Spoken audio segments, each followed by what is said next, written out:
Alright, this is my review of the LiftMaster 8500 garage door opener with additional DC battery backup if needed. And I have 10-foot bay doors in here primarily because I have a car lift in here. So I wanted to make sure that I had no track here, so I had a nice clear point where I could raise the vehicle to full height, 12 foot, and be able to get underneath the vehicle. Actually, it's a 6-foot height, but good enough to get under there. And with the traditional track, I want to be able to lift that all the way up. So I installed this. A few things I found out while installing it is, since I have a big garage door, I have a pretty big track. It's pretty thick, and with this comes a automatic lock. And when you're drilling through this, they want you to put in a 3/4 inch hole. Make sure you got metal drill bits to go through versus like the wood bits. Just aren't going to get through. Anyway, I ended up only having a 3/4 inch wood bit.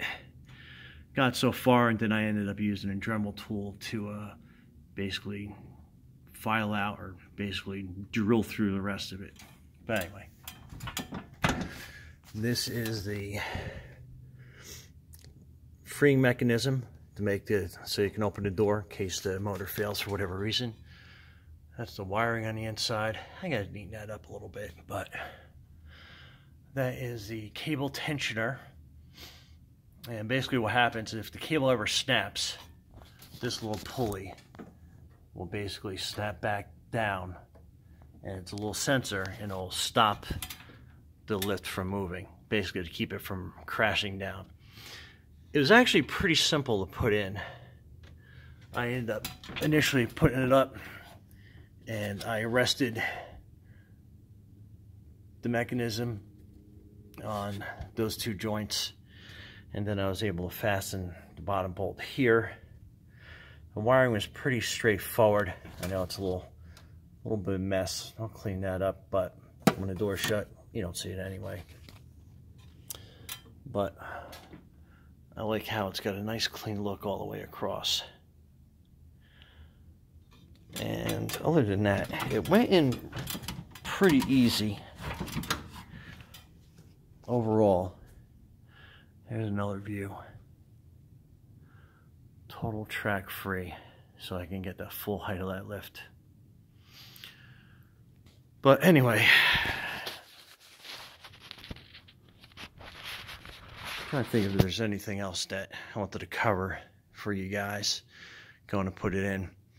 I did it by myself, so it wasn't like I needed, two people to be able to do it. Initially, when I took the middle track down, you should probably get a second person to help you with that, because if you're like me, you got a 10-foot door or even 8-foot, you got a pretty big span going across, and that track that you end up taking down is pretty awkward to handle when you're pulling it down. But other than that, took me about, I don't know, under 2 hours. I had to re-snake some wires and stuff, and I still have to hook a light up right up here, probably somewhere like in that spot, the remote light. But other than that, installed in about 2 hours, and like I said, it was absolutely awesome. And if you want, we'll go over here and I'll show you how it opens.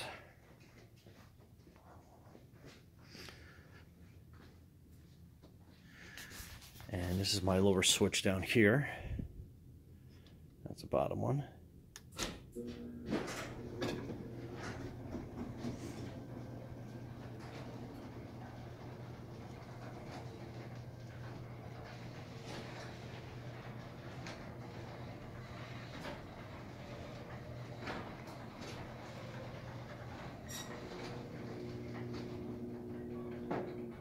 And then there.